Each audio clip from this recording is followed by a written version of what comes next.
Selamat Kang, pangestumu le. Mas Petro selamat, pangestumu Gong. Ora kok le sedih men to. Omahmu sepi, apa-apa ora ana. Kowe ning jero omah ming tenguk nang nggon kursi siji kiwa tengen tanpa ana pepasrening omah, ora ana lemari, ora ana apa-apa. Korden kowe ora tok kei, mung tok kei sarung. Ana apa? Aku karo Petro iki curiga lho, Gong. Kowe arep tak ambiri tak jagara-gara kok malah kahanane omah kaya ngene iki janjane ana apa nek pancen ana perkara ana bab sing kira-kira kowe iki ana perkara kulawarga omong karo kakangmu aku karo kakangmu Petro. Mergo kowe karo aku iki padha-padha anake Semar ku nek nganti ana apa-apa aku ora melu cawe-cawe rak dikira kepiye ngono lho. Piye yo, Nang? Piye? Aku tak mati wae, Pandra. Lho. Ngopo ana apa? Aku susah tenan dalane ngene iki. Aku sebagai wong lanang kaya ora kanggo rasane, Tru. Sabar. Sabar, Gong. Kabeh ya pancen nglakoni, suasanane ya pancen lagi kaya ngene. Nyambut gawe apa-apa ora entuk, nyambut gawe ngono ngene ya ora entuk. Monggo kowe karo aku butuh mangan, ning kabeh ya nglakoni, kabeh ya ngrasake. Ning ora kaya sing tak rasake, Rek. Ora kaya sing tak rasake. Aku wis kaya emoh urip ana ing alam kelanggengan. Lho. Kuwalik, Gong. Hah? Kuwalik. Aku wis kaya emoh urip ning alam donya. Aku wis kaya emoh urip ning alam donya, Tru. Nandur telo le panen kedhisikan tikus. Wis dijebol ming gagang tok. Pari dipangal emprit. Ha sing ngakon ngumprit akeh banget ning witmu ya sapa? Hah? Sirku ki tak nggo lawuh. Aku jebol senjata makan tuan. Wit ringen ngarep omah tak ingoni emprit saiki dadi ewon. Anggere aku arep panen serang dhisik. Aduh, Tru. Londrene adimu. Blas ra ana sing ngumbahke. Apa-apa dikumbahke dhewe. Ah, lara atiku kok. Ora ana penghasilan. Bojone gareng ngumbahke wis cawet telu. Monggo gede-gede. Ngentekke sabun duwite ra sepiro wae. Gek ngethele ra sama. Hah? Tempiling mencelat. Ngene ora. Sok tak kandhanane Mbak Yumu nek kahananmu lagi kaya ngono kuwi. Wis, aku mlaku mrono, mlaku mrene golek gawean ya wis ora ana tenan. Aku jagake le miyaga wae. Kowe ngerti to ketrampilanku ora ana tunggale. Sapa penabuh sing ora tepung aku nek ora tak kethuki.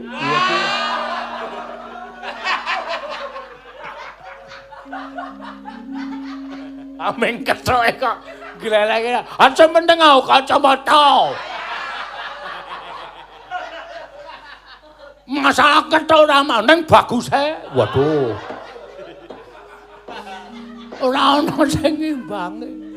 Daftarke pengrawit mrana ya ora. Ora ditampa. Daftarke pengrawit ketoprak ya ora ditampa. Uyan-uyan ya. Lek muni kethuk ora nganggo apa-apa nek uyan. Mergane kethuk ora nganggo gendeng kethuk kerep. Oh.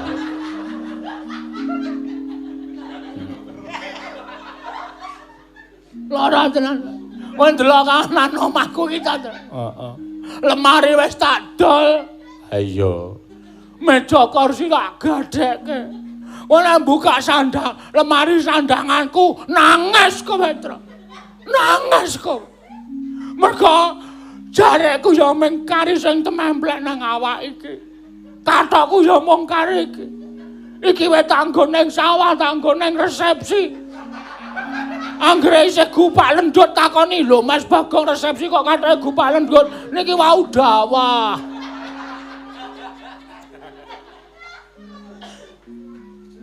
Aku Nek tak titane ngono ki aku ya kelara-lara kok. Wis gong ditatak-tatake. Ngene wae supaya kowe ya ora kebangetan nggonmu ngrasake lara. Ngahanan urip iki kowe nek butuh beras nang nggon aku. Nek butuh lawuh nang nggon aku ya saanane ya mbuh tempe, ya mbuh tahu sak wae. Mangan ki didum cah telu. Muni kepiye kowe? Damuni kepiye kowe? Anggepe aku ki curhat ngene ki ngemis ha. Anggepe aku omong karo kowe bab kesusahan uripku ki aku terus ngemis karo kowe. Antipati terus aku. Aku ngingoni anak, aku ngingoni bojo. Nek nganti mangane anak karo bojoku mencak jaluk-jalukke nista pocapane Bagong sebagai laki-laki lak. Kebablasan. Hah? Kebablasan. Cangkeme obah dhewe. Aku sebagai laki-laki isen aku. Wong lanang ki wajibe tanggung jawab wae. Ya bener kuwi. Ah iya. Nah aku terus nang nggonamu truk ketel kuntek, gak ipiur. Aku suwe-suwe aku marai keset. Oh, keset.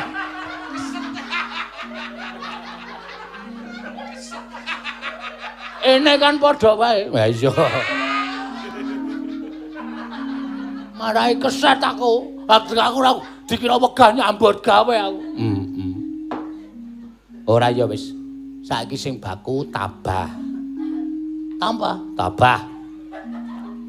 Tabah, ikhlas, sabar. Ngono? Ya. Sesuk mesti bakal tinarbuka jagat anyar ing kebak ing kabungan lan gampang golek rejeki. Teori. Kata-kata kuwi ngono. Aku sengit nang ngono. Saiki ditabah-tabahke, saiki diikhlas-ikhlaske. Besok kita akan menggapai sesuatu yang lebih indah. Indah apa? Tong sasi lho, Neng. Hah? Pitong sasi. Aku wae iso mangan cukup, mangan mung sak sendoke wareg kok. Aku iki lho, Neng. Aku ki nek ora akeh ora wareg. Ngono. Hah? Aku tahu awal-awale ora wareg kok. Iya. Ayo wong kek bojomu lemu ya. Ngomong kuwi. Edan, aku ngerti keadaan rumah. Aku ki hidup sehari-hari kaya wong ewah terus. Oh. Kanggo mangan wong loro ya adang aku. Edan tenan. Ya kala mangsa ajar poso. Hah? Ajar poso. Apa saya ben dina anggere mengancik Ramadan aku mesti poso 30 dina. Ah iya, kuwi kewajiban. Masa wis poso 30 dina sik kon poso terus. Lah Ramadan sok kapan aku tak takon.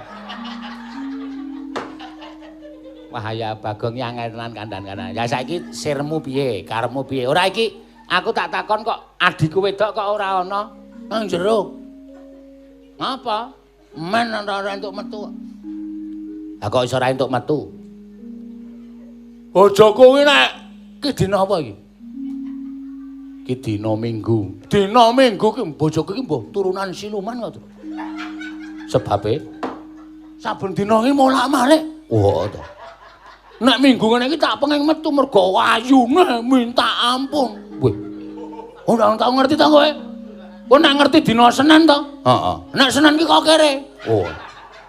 Nek Minggu nek wayune minta ampun. Engko Selasa kaya juragan emas. Weh. Engko Rebo kaya tante-tante. Engko Kamis kaya Bu Bariah lho, Tru. Ah iya. Mola-male bojoku kene ya semeh kebacut apa bojo. Ah iya. Iki nang jero lagi ngopo? Ora ngopo-ngopo. Oh ya wis nang jero wae. Nek kakangne loro teko ki mbok ya saura-urane gaweke wedang. Piye? Gaweke wedang. Netangi kamurkanku kowe. Oh tak omonge ya. Aku ketesuk lagi wedang putih, Truk. Kok kowe njaluk kon gaweke wedang iki saya kedelak-delak uripku. Men saya kedelak-delak uripku. Aku nek buta ngombe wedang legi, kuwi meng wedang putih karo buka majalah sing gambare wong ayu. Legi nang telak. Oh. Ngono lho. Wis, saiki arep ngopo? Gara-gara kok. Gara-gara ngopo? Gara-gara kewajibane awake dhewe. Aku wis ora arep netepi kewajiban nek carane. Uripku wis krekoso kok netepi kewajiban. Awang do ndelok aku do seneng do guyu. Ning uripku sing ngrekoso. Kowe ngerti ra, anggere aku bar gara-gara iki aku nang pojokan lapangan kae nangis truk aku. Aku ki iso nglipur wong akeh kok uripku dhewe ra ono sing nglipur. Lara tenan ora aku ki nek carane ngene iki, Truk. Kang Mas Karet. Ose iki ngapa iki? Iki ngapa, Wer? Bojomu kok metu saka omah kok ambruk ning pangkonku nangis glogo iki ngapa iki? Ngopo Gong tok kabake, Gong?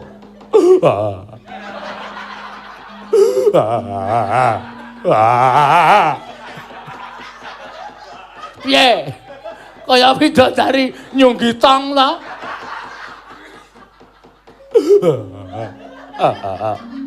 Kula suwun pekacoban. Kula suwun pekacoban, Kang. Ora, Gong. Ora tong sik. Dik kowe tenguka sing apik, tenguka sing apik. Isih kula. Kula isih. Kula isih. Loh. Raimu kok kaya ngono iki ngapa kowe?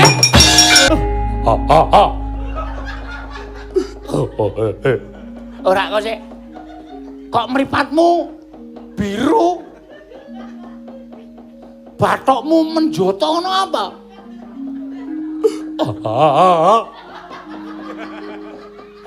Kula tak matur. Nek kula hajrih kalih Mas Bagong. Laporan. Menono sing belani, laporan. Gawe aku tak ngikir graji. Sik to Gong, sik Gong. Kusike kowe engko nek nganti main-main mungsuhmu du bojomu lho, aku lho. Iki bojo lho, Gong. Tok ngapake? Kula badhasaken matur. Sakit parah kula. Kula suwun pengadilan. Napa sing kula lakoni niki mergo kula kawrat lan keboti kalih Kang Mas Bagong. Mundur. Kene mundur kene. Nek wedi nang mundur nang mburine Bagong mundur kene. Kok nek Bagong macem-macem tak dupane raine. Kok kaya ngono kowe, Wer?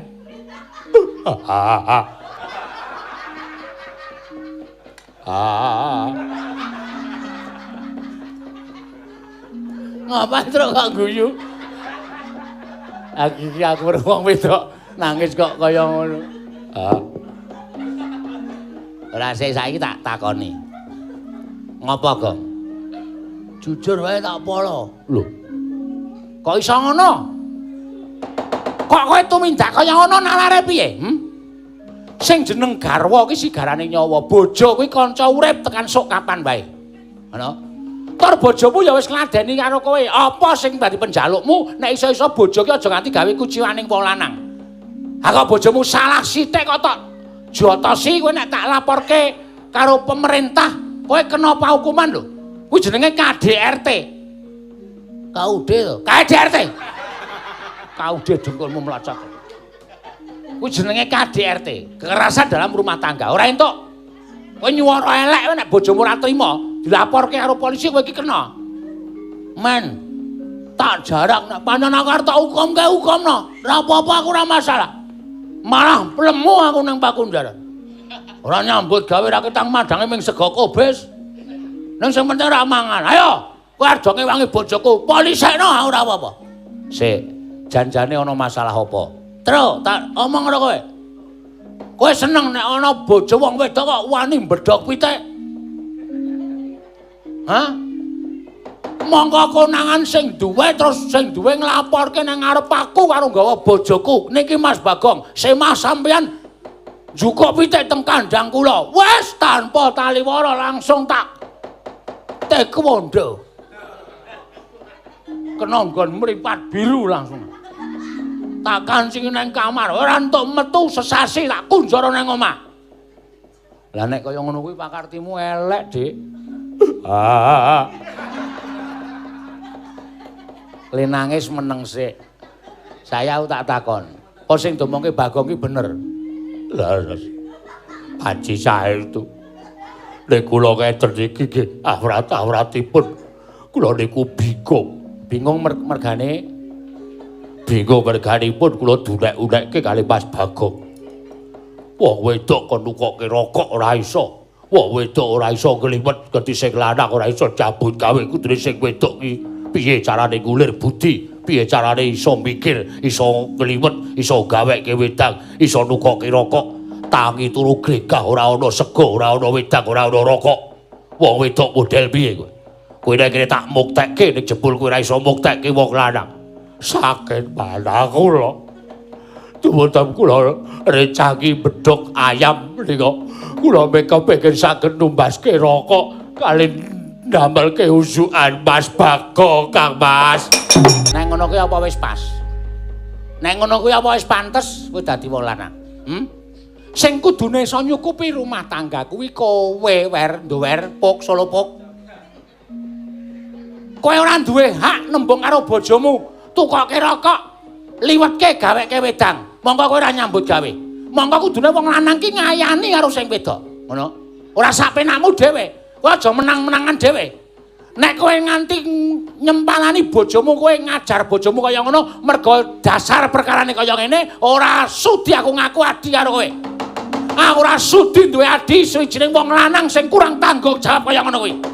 Iki nek nganti dingerteni tangga teparo, wirangmu ora mung nang kowe togong, ning aku karo Petro ya melu wirang, mergo duwe adi sing pakartine kaya ngono kuwi.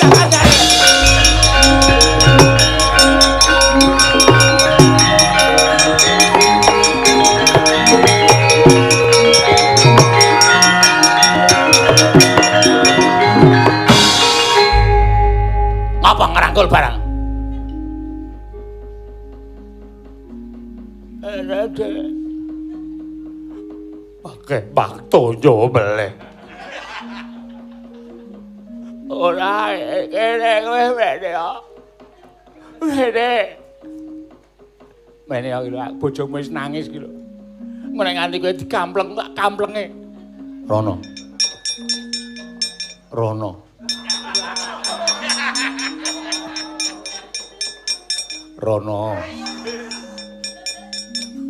Tak serot ndasmu lho, Druk. Aku ki ngakon bojomu mrono kok. Boten jawaban. Ora mripatmu sakit. Bathukmu sing tak tendang kowe mau ya lara. Sakit. Sepatu bal tak obonge mengko. Wah, ale nendang go sepatu bal kok, Truk.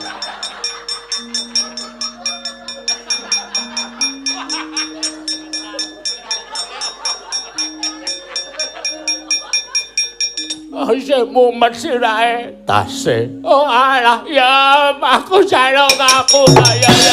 Aku jaluk ngapura. Aku sumpah muga-muga sana aku ketemu wong ana perkara aku ben dantel mataku. Karo men ditendang nganggo sepatu bal. Nang kudu golek perkara karo pemain bal-balan. Ha iya. Boten dados napa. Njaluk ngapura ya. Nggih. Ora, tidak ada harusnya aku berkata begitu. Nggih. Ngono ki rak padang to, Le? Padang. Madang. Padang. Tak kira nek madang. Nggih mboten napa-napa. Reng, apa? Truk. Ora melu gara-gara reng. Lho, ngapa? Gandeng ndara-ndara ya wis ora peparing mergo kahanan kaya ngene. THR uang pesangon ya wis diirano. Aku njaluk pamit ya terus sementara aku tak lungase. Oh iya, lar nendi? Aku arep golek gawean sak entuk-entuke. Arep nendi, Gong? Wis pokoke sing penting iso nggo nyukupi karo bojoku karo anak-anakku. Ya nek niate ngono ya wis ora apa-apa. Yem, Wonten dawuh. aku tak lunga ya. Nggih. Ning sampeyan mboten gadah sangu napa-napa. Wong budidaya iki nek perlu tekaning pati tak lakoni. Terus titip omah te bojoku ya Reng. Ya. Yem nek aku engko ora mulih cilike 3 dina, gedene 7 dina, pesthene nek aku mati kaliren ning dalan. Gong ora ngono kuwi, Gong. Asa ngregon-ngregoni aku. Iki rasa tanggung jawabku. Pesthene nek aku mati kaliren ning dalan. Nek engko aku mulih aku iso nggawa Rajakaya luwih kuwi aku iso duwe derajat pangkat tenan kowe tak jak mukti. Nek sampeyan dapur lali kalih kula. Ora. Teng kutha niku kathah sesawangan sing apik-apik, kathah sesawangan sing indah-indah. Mengke nek pun entuk sesawangan sing apik kalih kula lali. Ora wis to, sumpah aku ora bakal lali karo kowe. Nang sing wigati aku ikhlasno se ya Reng aku njaluk wektu 3 dina tekane 7 dina. Mesti ana kabar aku mukti apa mati Reng. Wah, sing ati-ati ya, Kang. Sing Bagong wae rasa muling kok ade malah rasa metu ming 3 dina gedene 7 dina wong sedulure dhewe. Ha ya wis. Ngewangi bojone Bagong. Ha iya. Wong lagi lara matane engko nek ora weruh mlaku barang rak dadak dituntun to. Ha iya. Ya isi tra ya. Yo. Wis ngaruh mlenak nek. Ya. Wong nyak nek ngono tunyung enyana. Nyamen wong enak meniwi catik karo aku nganik karo aku tatahe bebatan jangan kurang nyawiji. Ning ana kawula nek anakku sing ora gelem tak meput yo ya kuwi meng kowe Ariwati. Nyuwun pangapunten sinuwun. Kula menika namung kawula alit. Kula menika namung anakipun kawula alit. Ewadene iki menapa paduka badhe mengku garwa dhateng kula. Panjen kuwi ati pengarep aku. Panjen kuwi ati pengarep aku nggonku ngarep nyemit jeneng wong padon ndak ngakake ngaluul. Nyok Rawati mau tenno. Akeh kanca-kancamu ning nek ana tunjung encana apik kawula alit sing tak cengkake kalau dadi panjen pamesmani. Nyari lenggahing Sang Prabu. Kelo upala. Ana nek ana tunjung encana. Ora bakal wetipo ning ancur paput nang bakal tipe ana ing balik. Ora bakal tiba ning padat yuni nang kowe banget tiba ning kancur papun kowe tak rebek bojo nek upama kowe dadi panjaluk kowe dadi karep damet mari gandeng kanca-kancamu iki kalah ayu karo kowe tak dadekke pramet mari ning kowe ngelem dadi bojoku Tobat. Estunipun kula ajrengan panjenengan namung kula nyuwun mahapunten kados pundi anggen badhe kula nglampahi jer panjenengan. Kula nyuwun mahapunten. Kula mboten gadhahi raos tresna kan panjenenganipun Sinun Prabu Sela Kupala. Kowe ngendhat ning amulane nyapa? Kawulanipun Maduka Sinun Prabu Sela Kupala. Kowe urip ning negara ngendi? Wonten ing Tunjung Kencana. Wonten negari panjenengan. Menine kowe ngerti nyapa nyek ratu ning negara Tunjung Kencana? Panjenengan Sinun Prabu Sela Kupala. Saknamo perintahing Prabu Sela Kupala kowe ora kena nyelaki. Saknano ingane ora kena nyelaki. Sak omongan nyanyi Prabu Sela Kupala kowe ora kena nyelaki dadi. Kowe kudu gelem dadi monyokmu. Kula mboten saged nglampahi. Oh ye. Kula mboten saged nglampahi. Oh ye. Kula mboten saged nglampahi. Nyok amik ngempung atiku. Nyok amik ngempung atiku. Ya ora gelem ngladeni Prabu Sela Kupala, aku kacat ica alus ica. Nek kowe nak lem tak cum nyanon-nyanon, aku kudu nganggo nyanon ingkang anyar. Nek kowe nak lem nak nom nyanon-nyanon, aku kudu nyanon anyar. Ning luwih becik kowe manut dandan-danding gawe keceling Prabu Jelok Gopala paham. Tobat. Oh, nah, tobat. Iki aku omong apa dandan obat itu dulu. Ayo kowe manut apa ora? Tobat kula mboten saged nglampahi. Ora nglampahi lak janyak. Bari panjenengan kowe wong manut kepanjangan ning mong kepripet nyaming. Kepanjangan ning mong ribet nyaming janyak kowe ora ngerti. Ler gunung. Kulon ngae Nyegara. Wetan ngae Nyurang. Kidul ana dalane. Ora candak kowe ora kaya kepentok ngono gak pepek ngono. Nek nyombayangke kaya ngopo nak pepeke ana apa kowe? Ana apa kowe? Kula mboten saged. Candak lho mari bangsa. Tobat lah kok dadi kaya ngene lakoning Sariwati. Kok kaya bojone Kiswansing biyen ta iki Sariwati. Kuning. Wah, iki ketae. Anggere bengi sok edan. Tobat kaget aku. Ucal saka tanganing Nalindra ing Tunjung. Kencana Prabu Sela Gupala lah kok iki dadi tobat iki persis banget rupane gek-gek iki anake sing terlantar. Aja ngawur kowe. Wong elek iki gampang naik darah. Wis rong dina iki aku ora mangan mlaku terus tanpa mandeg prihatin golek gawean. Aku dadi kowe ngomong kaya ngono sampeyanmu dhewe Batoban, kowe iki balaning Prabu Sela Gupala. Ora tepung karo Prabu Sela Gupala. Ora sudi. Ora siut kowe wong apa marmut. Lah terus kowe sapa? Aku Bagong. Saka ngendi? Saka Karang Kadempel. Kowe kok mlayu-mlayu ngapa kowe? Jenengmu sapa? Aku Sariwati. Sari Murni, Sariwati. Kok kaya minumang. Mlayu-mlayu ngapa, Sar? Aku dioyak-oyak Nalindra saka ing Tunjung Kencana jenenge Prabu Sela Gupala arep dipek bojo. Aku iki doyak-oyak ratu arep bojo kok. Emoh. Wong wedok ngendi to sing ora kepengin mukti? Wong wedok ngendi sing ora kepengin kecukupan apa-apane iki nek dipek ratu ki langsung gelem Batobat. Dudu watakku ya dudu watakku. Aku duwe watak. Wong kepengin dhaup kuwi ya landesaning tresna ngono wae. Nek ora tresna ya ora bakal bisa kelakon. Oh, terus aku dioyak. Aku terus ketemu kowe jenengmu sapa? Aku Bagong. Bagong? Heeh. Malah aku njaluk tulung karo kowe Bagong. Kowe ngerti ora? Kawula sak negara Tunjung Kencana kabeh padha rumangsa kesiksa batine. Merga disababake tingkah laku ning Prabu Sela Gupala ing watak angkara budi candala.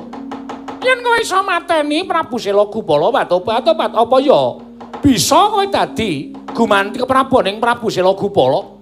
Lan perlu malah yen kowe bisa mateni Prabu Sela Gupala, Sariwati pasrah bongkokan karo kowe mangsa bara nggonmu merba masisa kalawan aku ki Lurah Bagong. Wis dalan kamuktenku iku. Waduh cilaka iki. Wah, ya Tunjung Kencana iki mbok menawa negara luar negeri dadi bahasane beda. Napa memak ngangklan ngangkang nyekati lakune Prabu Sela Gupala. Takon karo aku Bagong. Kowe sapa? Prabu Sela Gupala. Apa? Prabu Sela Gupala. Ninom Sela Gupala. Sela Gupala. Danyar Maranyata. Ngapa kowe mlayu-mlayu gup? Gup lenggolmu melanyat kuwi. Jenenge Gupala kan ngundang sapa wis?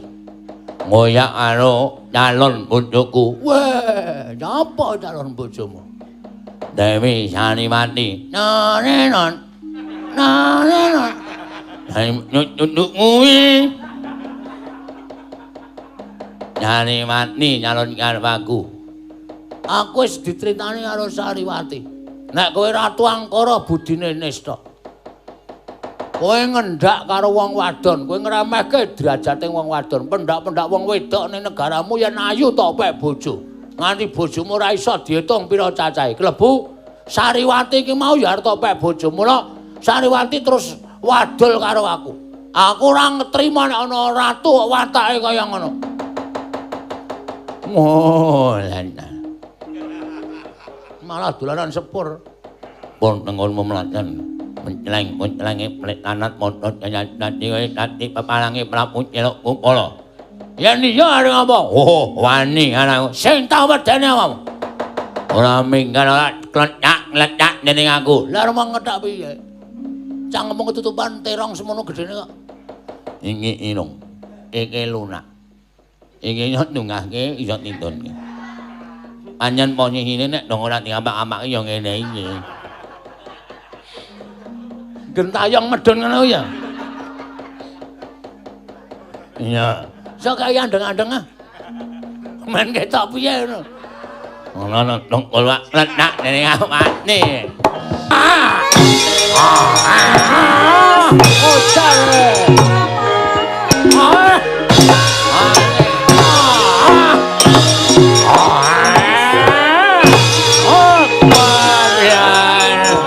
Daya tenan. Aku diklethak rasane ora kaya kecokot tuntu keri. Kaya dimut mingan. Geli rasane ya. Sira Gupala. Kowe aja gleleng kowe. Kowe ora ngerti sapa sejatine Bagong. Aku ayang-ayane Semar Badranaya. Semar iki bapakku.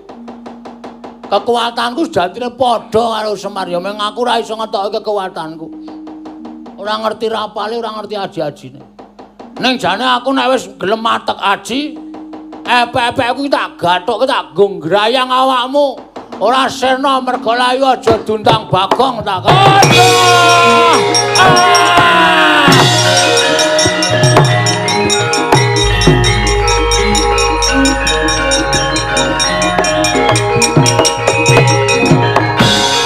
Mati we.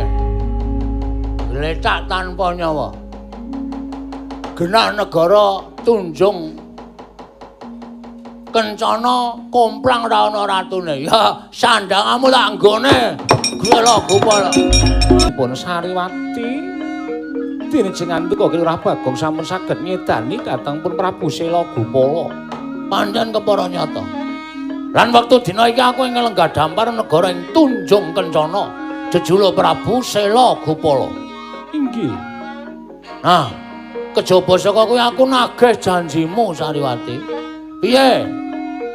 Kowe nalika semana pasrah bongkokan nek aku iso manteni Prabu Sela Gupala. Terus kesutupun nasar batasanmu. Apa kae jenenge?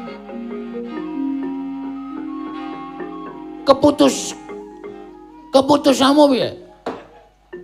Kula namung kantun nderek nanging kula menika sampun prasetya. Prasetyamu? Kula mboten kepengin ngladosi kakung ingkang sampun ngagungan garwa. Kula kepengin kakung menika tasih legan. Kula nyuwun priksa, sinuwun Prabu Sela Gupala menika sampun kagungan garwa menapa dereng. Bumi langit dadi seksi. Aku isih Jaka Kemalakala. Aku belum tersentuh oleh wanita manapun. Aku belum pernah melakukan apapun dengan wanita. Masih suci jiwa dan ragaku. Ngaturaken panuwun ngaten, monggo kula dherekaken manjing delenging negari ing Tunjung Kencana menawi paduka badhe mundhut garwa kaliyan kula namung kantun nderek. Tenan? Inggih. Ya nek pancen kaya ngono ayo. Budal ning negara Sila Tunjung Kencana, kowe karo aku mukti nang kono. Mengko garwaning Sila Gupala sing wis tekaning pati tak lereni kabeh. Tak kon bali nang omahe kabeh. Ming urip kowe karo aku. Lho nggih, ngestakaken dawuh. Ayo, Saras piye, Dik? Pas Petro piye? Miturut etakat kula sampun kliwat saking 7 dinten. Lekang Mas Bagong derek caos pari kabar napa-napa. lah terus mau bengi sewengi wis nangis lho.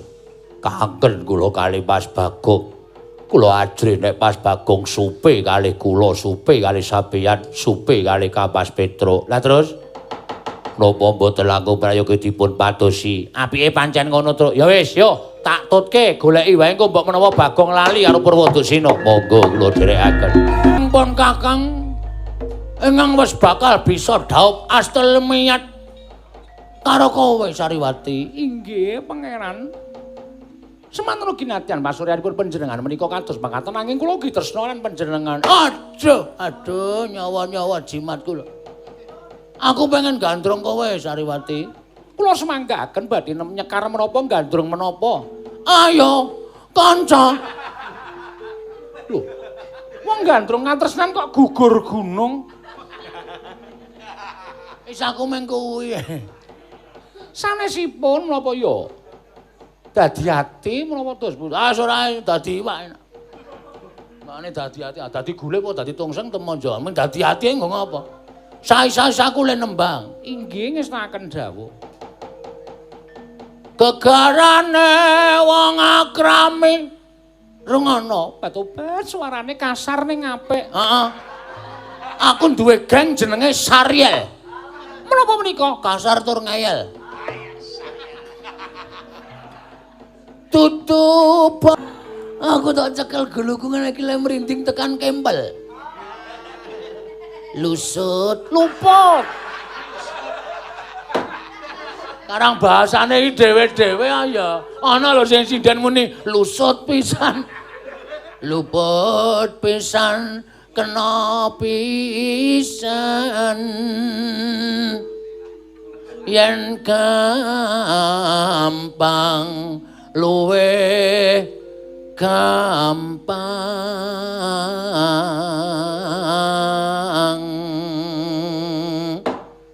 Nyun sewu sinuwun menika nyun sewu menawi ngresiki waja menika agem menapa. Karang wong desa ya mung nganggo bata. Sapunika dados Nalindra ya kedamawi. Nyun sewu ingkang langkung sae. Apa? Hah? Sing apik apa sing arang dhewe? Pertama, lho. Ngresiki waja nganggo pertama. Maksudnya digebek sik. Terus tekan ndi mau? Tekan ndi diajeng Sariwati? Sariwati, Kula piyambak boten mangertos. luput pisan, luput pisan. Wah, kelangane kok. Wong ya ora iso nembange kok. Luput pisan kena pisan yen gampang luwe gampang yen angel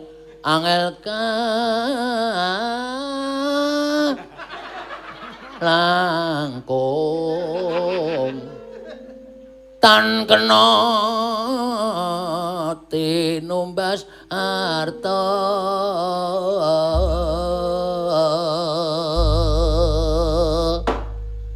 Lara ning lara nora kaya Patobat.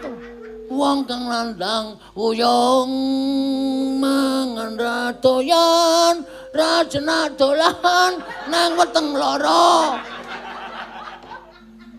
mong kudu weruh wateng ati do kusuma asu ayu Balong janur kowe usada wong kang nandhak apik gugur gunung Sariwati. Namung kula nderek Patobat. Kula nyuwun pangapunten. Sinuwun menika sajaipun wonten tamu. Lho, ora met pasang kaliman tabek sapa tamu wani wis. Wah, mula kok ora ana kabar wer. Kowe wis mukti cah bagus. Kowe wis mukti adikku adi apa? Boten kinten babar pisan. Boten wonten pekabaran. Mas, sampeyan mus mukti kawibawa kagem busana kados mekaten Mas Bagong. Mas Bagong kula ingkang garwa Mas Bagong. Bocah-bocah piye anggap banget manungsa lantaran Patobat. Coba ngatur. Mas Bagong.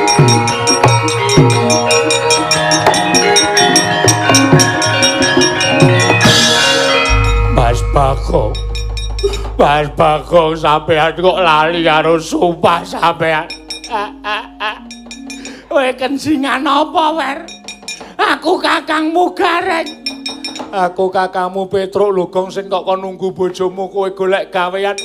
Saiki bareng kowe dadi ratu, kowe mukti kok kowe lali karo bojomu. Bar, kula suliyem. Kula bojo sampeyan, Mas. Piye? Muni kepiye kowe? Hah? Aku ki ratu, Bagong sapa? Bagong wis almarhum. Ora ana Bagong. Sing ana Prabu Selogupala. Sampeyan Mas Bagong, kowe ora pikan tak kepruk watu jago kok kepas. Pinten babar pisan kula nyuwun pangapunten. Samenika kula nyuwun pirsa dhateng panjenengan. Ngapa Sariwati? Panjenengan tasih legan menapa sampun kagungan garwa? Yen meneh gampang ya gampang, yen gampang luwih gampang ya ben. Ning kula nyuwun pirsa panjenengan menika sampun kagungan garwa menapa tasih legan? Ayo, kanca. Batu-batu pas kula mboten betaken gugur gunung. Kuwi tembang penuh gotong royong lho. Kudu dieleng-eleng ora kena kok. Kula nyuwun mreksa panjenengan sampun kagungan garwa menapa tasih legan. Kowe iki percaya karo kae to? Kae mung wong sekeng. Kae wong melarat sing kepengin ngaku aku karo aku. Member do kepengin ngaku aku karo aku bareng aku wis entuk kamukten kaya ngene iki. Aku ora tepung karo Suliem. Aku ora tepung karo sing ngaku jenenge Gareng. Apa meneh sing dhuwur irunge dawa kae aku ora tepung. Kowe percaya masmu apa? Percaya wong kere-kere kae. Beto. Menika mangke badhe boten saged dadosanipun lho sinuwun menawi sing ngandika sinuwun. Prabu Selogupala mboten ngakeni dhateng garwa. Kowe iki nek kowe ora percaya, kae tak oyahe tak keprukane watu sirahe Pak. Wong e padake regul. Rama Semar. Iki rak Suliem to? Nggih. Ngopo Gareng barang kok nangis Petruk kok nangis? Ngaturaken ketiwasan, Pak. Nalika semanten kula niliki Bagong teng griya. Bagong niku arep nglalu merga kahanan uripe. Bagong wis mala bojone merga keluputan terus Bagong eling sadar nek apa sing ditindakake niku kleru. Iya. Bagong terus lunga titip bojone kalih kula kalih Petruk. Reng nek aku ora bali 3 dina getine 7 dina aku mati ning dalan Kaliren. Nek aku engko mukti kowe tak ngabari. Aku lho nggih weling kalih Bagong, Gong aja lali karo bojomu lho. Ora, pokoke sumpah demi Tuhan aku mesti nek mukti bali. Bagong saniki wis dadi ratu. Mbah saka jalane saka napa ning nganggo sandangan Nalendra jenenge Prabu sinten wau Suragupala. Heeh. Gandrung karo wong wedok lagi do roman. Dumadakan bojone teka, bojone diantemi, ngaku nek udu bojone. Bagong ora ngaku nek Suliem adi kula niki bojone. Weh, kepanjingan apa kae? Sing matane kira kuwi ngene. Marahi pacarku Sariwati marah. Nesu karo aku. Dikira aku wis duwe bojo. Kowe sing dadi sebabe. Sing mirunge dayane. Catut mantan. Oh, kejem banget ya, Tru. Aku dadi malik tinggal kaya ngono ya. Sapa iki? Hah? Iki sing ngarep ki nek dikeki bathok kaya bulus lho iki. Sirahe iso ndelam-ndelum.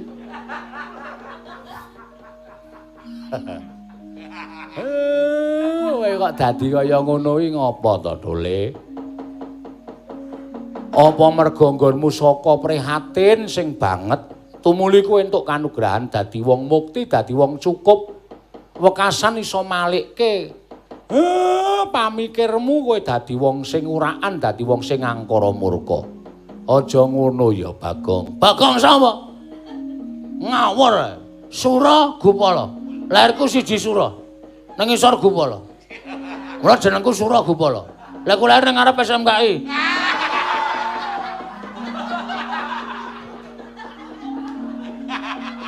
Ngawur. Kuwi enak. Arep ngapa kowe? terus kowe rene arep matani karo wong kira karo wong irunge doe. Karo jenenge Suliem, wong lemu banget. Asli wong lemu. Gedhe tenan wonge.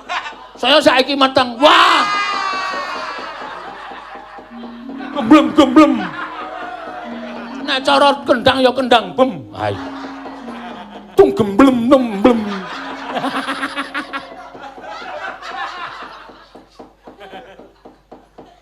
Sanggo latihan ngendang karo bojone mesti. Kon mbrangkang terus dirahi keplaki tumblong tam blem.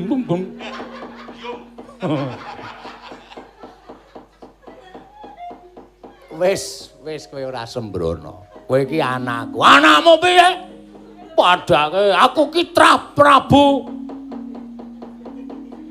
Sawise aku isih turuning Prabu Begawan Wisrawa.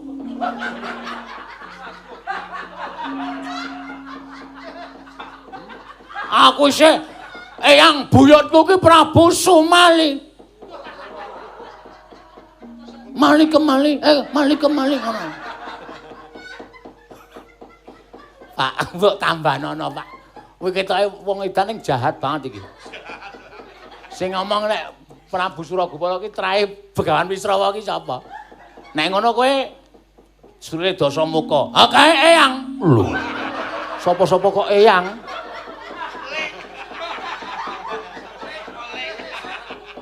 Mula aku kejem.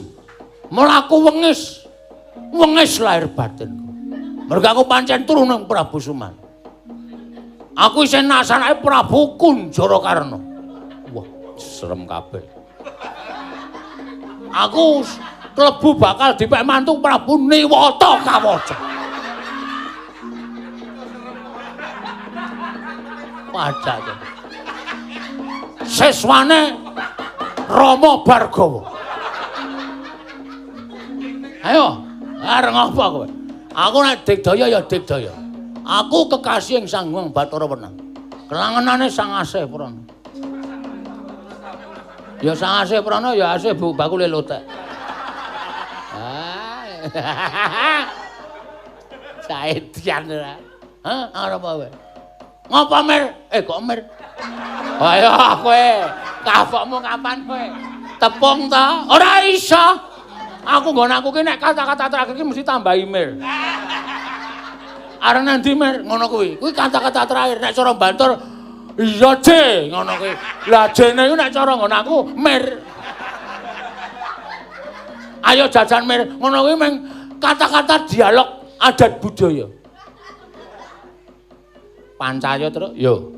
Piye? Padake becak aku. Arep tak pancal ki sing numpak sapa? Ora macem-macem kowe. Kocap kacarita. Salebeting Prabu Suragupala. Nalika semanten duka asinipe panandene iki Lurah Semar katingal komat kamit tutukipun angrakapal. Daya pangruwatan nenggih kulha balik, caraka balik den tamakaken dening Lurah Semar wonten dadaning Sang Suragupala. Oncat digya kala Suragupala ingkang suwus batan sukma kemanjing angganing Ki Lurah Bagong. Ayo kowe kelingan ora saiki karo aku. Bapak iki. Kae gareng kae? Heeh. Petro. Bojoku nang ndi, Tru? Ayo. Tak koske nggonanmu mesti. Kowe ora kelingan lakon sing kelakon apa? Ora. Ki aku mau goleki karo bojomu. Kowe iki wis mukti lho sandhanganmu kaya ngono kuwi. Wah. Aku dadi apa mau? Dadi ratu. Neng Tunjung Kencana Prabu Suragupala. Kowe kang slupan sukmaning Prabu Suragupala sing tok pateni sajake. Kowe gandrung karo wong wedok, kowe sumpah karo wong wedok nek rung dibojo. Suliem adiku teka ngambruk neng pangkonmu tok tonyo bathuke. Weh lah. Aku nono ping pindho karo bojoku, Tru. Endi Suliem? Endi Suliem, Tru? Kowe tak tono ping 3 ya Suliem. Nggih. Wingi nggon mata karo nggon bathuk iki mau kena nggon apa? Niki wau nggon irung. Mimisen ora? Mboten. Nyobet mimisen. Pancen setan kok Bagong ora. Mari ta, Yem? Mari. Ah, wong iki marine gampang kok. Kene. Masih. Tengarepe bapak. Alah santai. Sisine. Mboten sah ngagem busana kaya ngoten. Nah, tak ganti sik. Aku njuk ngapura ya, Yem. Mboten napa-napa. Aku karo kowe sayang. Bagong, ayo. Wong tua kok ora dikeki. Wong edan. Aku njaluk ngapura. Pak, aku njaluk ngapura, Pak. Nek ora tak ruwat, Ora rampung-rampung wis tak kene. Yes. Sah. Nek ra saka daya pangruwatanku ora bakal rampung tak kandhani.